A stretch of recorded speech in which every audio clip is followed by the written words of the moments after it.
మీ ఎలాంటి వ్యాపార ప్రకటనలకైనా వెంటనే మా ఛానల్ సంప్రదించండి. అందరికి నమస్కారం, నేను శిరీష. ఈరోజు మనతో పాటు ఉన్నారు ప్రముఖ ఆధ్యాత్మికవేత్త జ్యోతిష్య పండితులు పవన్ కుమార్ శర్మ గారు. గురుగారితో మాట్లాడదాం. గురుగారు నమస్కారం అండి. శ్రీమాత్రే నమః. గురుగారు, చూస్తుండగానే 2025 సంవత్సరం అయిపోయింది, 2026 ఆంగ్ల నూతన సంవత్సరంకి వచ్చేసాం. ప్రతి ఒక్కరికి ఉంటుంది మరి రాశి వారికి సంవత్సరం అంతా ఎలా ఉంది, ఎలాంటి జాగ్రత్తలు తీసుకోవాలి, ఏమైనా కలిసి వస్తుందా అని. సో ముఖ్యంగా చూసుకుంటే మరి ధనుసు రాశి వారికి ఈ సంవత్సరం ఎలా ఉంటుందంటారు, ఎలాంటి జాగ్రత్తలు తీసుకోవచ్చు అంటారు? ధనుస్సు రాశి వాళ్ళకి ఈ సంవత్సరం అనుకూలమైన ఫలితాలు ఉన్నాయి. అయితే జూను 30 వరకు తన యొక్క సంచారాన్ని దేవగురువు బృహస్పతి 7వ స్థానంలో కొనసాగిస్తున్నారు. దానివల్ల కుటుంబ వృద్ధి, ధనధాన్య వృద్ధి రెండు కూడా చక్కగా కలుగుతున్నాయి. జూన్ తర్వాత 8వ స్థానంలోకి ప్రవేశించబోతున్నారు సుమారుగా నవంబర్ వరకు. ఈ గడుస్తున్న 5 నెలలు మాత్రం కొద్దిగా ఇబ్బందులు కలుగుతుంటాయి. అలాగే చివరిలో నవంబర్ తర్వాత ఆయన మళ్ళీ సింహరాశిలోకి ప్రవేశిస్తున్నారు. అది మంచి మహాయోగాన్ని కలిగించబోతోంది. తర్వాత మనకి శని భగవానుడు చూస్తే అర్ధాష్టమ శని దోషం ఈ రాశి వారికి కనబడుతోంది. సంవత్సరం అంతా కూడా శని భగవానుడు మీనరాశిలోనే సంచారం చేస్తూ ఉండడం వల్ల వీళ్ళకి అర్ధాష్టమ శని దోషం ఈ రాశి వారికి కనబడుతూ ఉన్నది. ఇప్పటిదాకా రాహువు కేతువు ఇద్దరు కూడాను తృతీయంలో అలాగే 9వ స్థానంలో సంచారం చేస్తూ ఉన్నారు. ఇప్పుడు మాత్రం వాళ్ళిద్దరి మార్పు ఆగస్టులో మారి ఆయన 2వ స్థానంలోకి రాబోతున్నారు. ఆ కేతువు 8వ స్థానంలోకి వెళ్ళబోతున్నారు.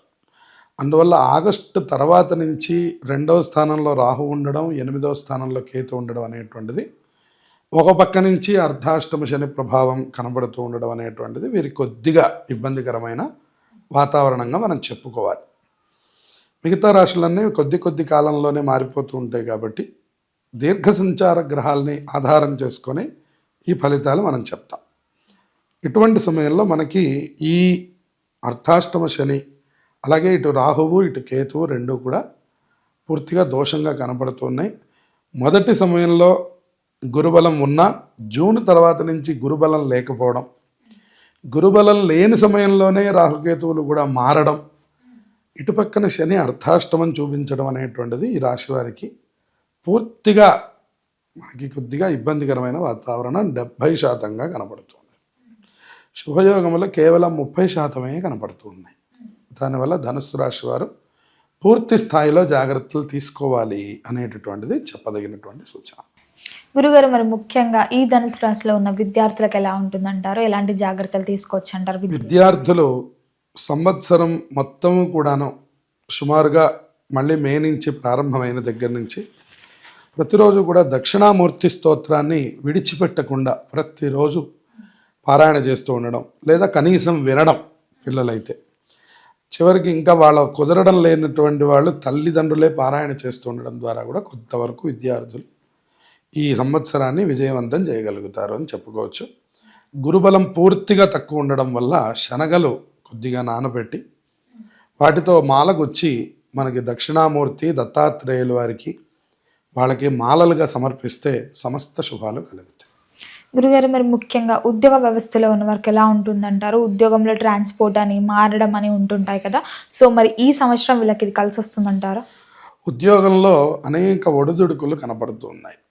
ఆర్థికంగా బలం ఉన్నప్పటికీ కూడా కొద్దిగా ఒడిదుడుకులు ఎదుర్కోవాల్సినటువంటి అవసరం ఉంది. అర్ధాష్టమ శని ప్రభావం వల్ల ఏదైతే చేస్తున్న పని ఒత్తిడిగా ఉండడం, ఎక్కువ స్ట్రెస్గా ఫీల్ అవుతూ ఉండడం, చిన్న విషయాన్ని కూడా మనం పెద్దదిగా తీసుకోవడం లాంటివి ఈ రాశి వారికి మనకు కనబడుతూ ఉన్నాయి. కొద్దిగా జాగ్రత్తలు వ్యవహరించాలి ఉద్యోగంలో, లేదంటే అందరి చేత విరోధము లేదా మాటలు పడేటటువంటి అవకాశాలు కనబడుతున్నాయి. గురుగారు, మరి ముఖ్యంగా ఎవరైతే గత సంవత్సరం నుంచి వివాహ ప్రయత్నాలు చేస్తుంటారు, వివాహం జరగట్లేదని చాలా పూజలు చేస్తుంటారు, సో ముఖ్యంగా మరి ధనుసు రాశి వారికి ఈ ఏడాదిలో వివాహ యోగం ఉందంటారా? జూన్ లోపల వీళ్ళు కనుక గట్టి ప్రయత్నంతో కనుక పూర్తి చేస్తే జూన్ లోపల బలం పూర్తిగా ఉంది. జూన్ తర్వాత అంత బలం కనబడట్లేదు కాబట్టి తగిన జాగ్రత్తలు తీసుకొని జూన్ లోపలగా పూర్తి చేసుకుంటే మంచి యోగాలు ఉన్నాయి. గురుగారు, మరి ముఖ్యంగా ఎవరికైతే వివాహం జరిగి సంతానం లేకుండా బాధపడుతూ ఉంటారు, సో మరి ఈ సంవత్సరం ధనుసు రాశి వారికి సంతాన యోగం ఉందంటారా? సంతాన యోగం పూర్తిగా ఉంది. ఎందుకంటే అర్ధభాగం మనకి గురుబలం కనబడుతున్నది. తర్వాత అంత శుభయోగాలు కనిపించడం లేదు. కాబట్టి ఏదైనప్పటికీ కూడాను సగమే గురుబలం ఈ సంవత్సరం కనబడుతూ ఉన్నది. కనుక సంతానం కోసం ప్రయత్నం చేసేవారు కూడా ఆవుకి అరటిపళ్ళు ఎక్కువగా తినిపిస్తూ ఉండడం, పసుపచ్చ వస్త్రాలు బ్రాహ్మణులకు దానం చేయడం ద్వారా మంచి శుభయోగాలు కలుగుతాయి. గురుగారు, మరి ముఖ్యంగా ఎవరికైతే సంతానం జరిగిందో వారికి పిల్లలు ఉంటారు కదా, మరి వాళ్ళ పట్ల ఎలాంటి జాగ్రత్తలు తీసుకోవచ్చు అంటారు? పిల్లల పట్ల ప్రధానంగా ఇట్లాగే అంటే పిల్లలు చదువుకోకపోతున్నారు అనే దిగులు ఎక్కువగా ఉండడం, అలాగే బాగా చదువుకున్నటువంటి పిల్లలు అంటే బీటెక్లు అయిపోయి కొంతమంది పిల్లలకి ఉద్యోగాలు లేక బాధపడుతూ ఉంటారు. ఆ తల్లిదండ్రుల్లో ధనుసు రాశి వారు ఉంటూ ఉంటారు. ఇట్లా వీళ్ళకి పిల్లల గురించినటువంటి యొక్క చింత ఎక్కువగా కనబడబోతూ ఉన్నది. దాని గురించి కూడా కొద్దిగా ఇబ్బందులు ఎదుర్కొంటారు. కానీ ఎవరైతే సంతాన అభివృద్ధిని కోరుకుంటున్నారో వాళ్ళు కూడా చక్కగా గురు చరిత్ర లేదా సచ్చరిత్రలు పారాయణ చేస్తే సమస్త శుభాలు కూడా వీళ్ళకి కలుగుతాయి. గురుగారు, మరి ముఖ్యంగా రాజకీయ రంగంలో ఉన్న వారికి ఈ ఏడాది అంతా ఎలా ఉంటుందంటారు? రాజకీయ రంగం వారికి చాలా తక్కువ శుభ ఫలితాలు మనకు కనపడుతూ ఉన్నాయి. అందువల్ల వారు నిత్యంగా ఉండేటటువంటి పనులు చక్కగా చేసుకుంటూ వెళ్ళిపోతే ప్రత్యేకంగా మీకు గుర్తింపు వస్తుంది అని చెప్పడానికి లేదు, అలా అని రాదు అని చెప్పడం కాకుండా మిశ్రమంగా ఉంది. సామాన్యమైనటువంటి ఫలితాలే కనపడుతున్నాయి. వీలైనంత కొత్త పనులను ఎక్కువగా చేయకుండా చేయవలసిన కర్తవ్యం వరకు చేయండి అనేటటువంటి చెప్పదగిన సూచన. మరి ముఖ్యంగా చూసుకుంటే కళాకారులకి సినీ రంగంలో ఉన్న వారికి ఎలా ఉంటుందంట?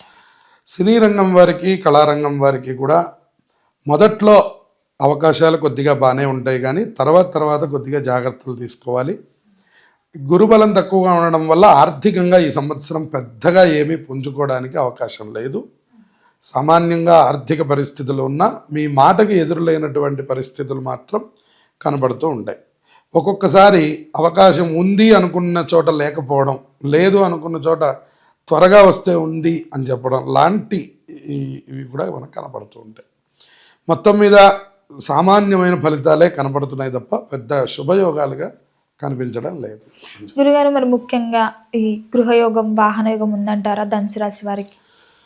గృహవాహన యోగాలు ఈ సంవత్సరం శని ప్రభావం చేత అంత అనుకూలంగా లేవు. అందువల్ల వారు ఏదైనా గట్టి ప్రయత్నం ద్వారా చేయవలసిందే. అది కూడా మనకి జూన్ లోపల అవకాశం ఉంది. తర్వాత అంతా శని ప్రభావం పూర్తిగా రావడం, రాహుకేతువులు కూడా సహకరించకపోవడం, గురువు 8లోకి వెళ్ళిపోవడం, దానివల్ల అంత అనుకూలంత కనిపించడం లేదు. అలాగే దూర ప్రయాణాలు కూడా వీళ్ళకి అంత అనుకూలం కాదు. అలాగే 2 వీలర్ మీద దూర ప్రయాణాలు చేయాలి అనే ఉత్సాహం ఉన్న వాళ్ళు కూడా చాలా జాగ్రత్తలు తీసుకోవాలి అనేటువంటిది చెప్పదగినటువంటి సూచన. ఎందుకంటే వాహన స్థానం 4వ స్థానంలో శని భగవానుడు సంచారం చేస్తూ దోషమును చూపిస్తూ ఉన్నాడు. రాహుకేతువుల బలం లేదు, అలాగే గురుబలం కూడా లేకపోవడం వల్ల వీళ్ళు దూర ప్రయాణాలు ప్రధానంగా చేసేటప్పుడు ఎక్కువ జాగ్రత్తలు తీసుకోవాలి. 2 వీలర్ మీద వీలైనంత వరకు వెళ్లకుండా ఉండడం మంచిది. ఒక్కళ్ళు ప్రయాణం చేయకుండా ఎవరైనా కనీసం ఒకళ్ళిద్దరితో తోడుతో ప్రయాణం చేయడం వల్ల శుభయోగాలు కలుగుతాయి. మరి ముఖ్యంగా గురుగారు, మరి ధనుసు రాశి వారికి ఈ సంవత్సరం అంతా ఇంకా కలిసి రావాలంటే ఏ దైవాన్ని పూజించమంటారు? ఎలాంటి పరిహారాలు చేసుకోవచ్చు? ప్రతి శనివారము కూడా తప్పకుండా నియమం చేస్తూ ఉండడం, అంటే ఒంటిపూట భోజనం చేయడం, ప్రతిరోజు కూడా శివాలయాన్ని సందర్శించడం ద్వారా సమస్త శుభాలు కూడా ఈ రాశి వారికి కలుగుతాయి. గురుగారు, మొత్తం మీద 2026లో ధనుసు రాశి వారికి ఎలా ఉండబోతుంది, ఎలాంటి జాగ్రత్తలు తీసుకోవాలో తెలియజేసినందుకు ధన్యవాదాలు. శుభమస్తు.